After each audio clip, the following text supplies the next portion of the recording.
Hello guys, this is part 2 on the storm in Hucknall 2015, the 6th of April.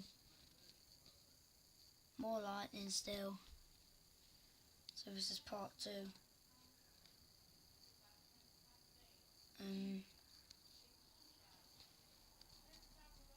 It's getting bright over there now.